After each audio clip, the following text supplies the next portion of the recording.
Salut à vous, une petite vidéo aujourd'hui sur le Rocket, retour donc après 4 mois d'utilisation.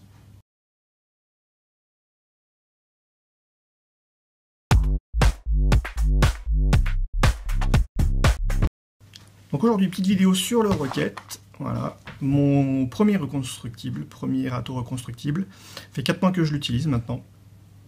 Ça m'a fait découvrir un petit peu ce monde-là, et franchement, rien à dire. Depuis que j'ai ça, je vapote quasiment plus sur les cartos, comme avant. Surtout depuis que je suis passé au micro-coil coton. Je vais pas vous faire le montage, je vais pas vous montrer comment on fait un micro-coil. Il y a déjà des gens qui le font très bien. Si vous avez des questions, n'hésitez pas, j'essaierai de mettre un lien. Donc c'est livré dans une petite boîte avec un tournevis, un montage qui est déjà dessus mais qui est pas terrible, classique, mèche avec un coil on sait pas quoi dessus. Dans la boîte, on a un petit tournevis, des mèches de rechange, etc. Rocket V1, je précise. Et tout ça pour 12,93 $, donc ça fait un petit peu plus de 9 €. Donc rapidement, on va regarder comment c'est fait et comment ça vieillit surtout. Rapidement, donc le produit, bon, vous pouvez le voir ailleurs. Donc ça fait 4 mois que je les utilise, j'en ai 2 qui tournent en permanence, qui ont pris des chocs, etc. Comment ça vieillit? Globalement, extérieurement, pas rien de spécial à dire. Ça a même pris un choc, celui-ci je crois qu'il a paf, il y a un truc là. Les temps ont bien résisté, je suis pas abusé sur les liquides utilisés non plus. Donc on va faire un petit démontage rapide, remettement pour voir. Donc là ils ont 4 mois, les pas de vis, toujours rien à dire. Ça tient la route. Donc le drip tip, ça c'est ce qui m'a ennuyé le plus quand même là-dessus. Le fait de pas pouvoir mettre d'autres drip tips que ça. Mais c'est le problème de tous ces types de produits. Ici on a donc le top. Si vous n'en avez pas eu encore, faites bien gaffe. Faites bien gaffe à ce petit joint qui a tendance à partir dans tous les sens, surtout s'il reste accroché à la cheminée. Voilà, il me restait de l'eau, désolé, j'ai enlevé l'eau. Ici, toujours pareil, il faut bien faire attention, y aller tout doucement, ça tient bien la route, pas eu de soucis, je me suis jamais amusé à démonter les 3 parties, ceci étant dit. Le haut de la cheminée, toujours pareil, nickel. Bon là j'ai un montage qui commence à... qu'il va falloir que je change, on peut le défaire, et puis là aussi pareil, RAS, ça tourne bien. La seule chose qui a vraiment un petit peu morflé, c'est le pas de vis ici, mais c'est sans doute dû au fait que mon Vamo a fait quelques petites virées. Mais ceci dit, ce pas de vis là n'est pas nickel en fonction du matériel que vous avez. Ça c'est quelque chose à savoir. Il a fait son taf pendant 4 mois, du coup ça donne envie de tester d'autres choses dans des matériaux peut-être un petit peu plus solides.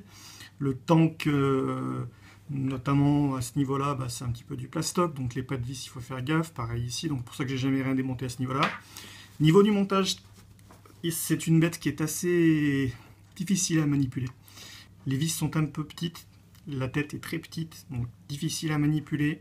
Il faut utiliser le petit tournevis. La tête, comme elle n'est pas grosse, dur de passer le cap dessous. Donc effectivement, il y a des gens qui ont eu des soucis, j'en ai eu aussi, notamment du jus qui fuit par l'airflow. Problème que j'ai principalement résolu grâce à mon montage. En fait, ce que je fais, donc si ça vous intéresse éventuellement, je vous le montrerai.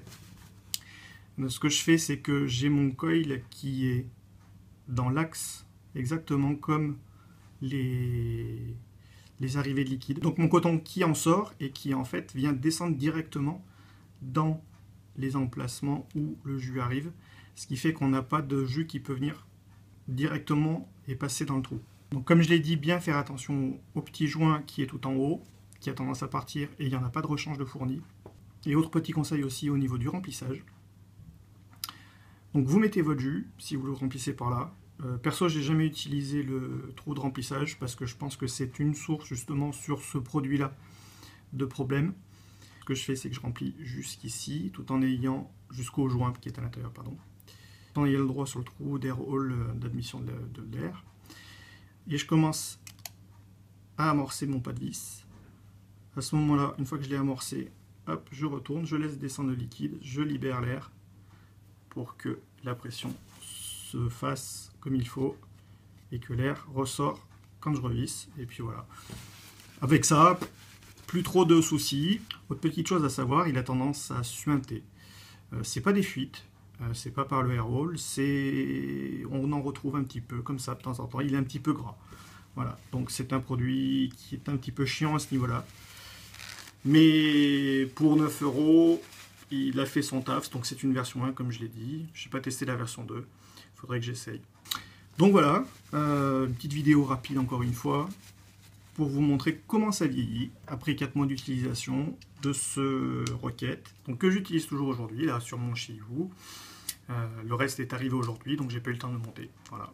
Si vous avez des questions sur le Rocket, n'hésitez pas, un petit commentaire, ou sur Facebook, des questions, j'y répondrai avec plaisir, si je peux. S'il y a d'autres choses que vous voulez voir en détail, n'hésitez pas, j'essaierai de vous caler ça dans une autre vidéo. Merci à vous, et à très bientôt. Salut!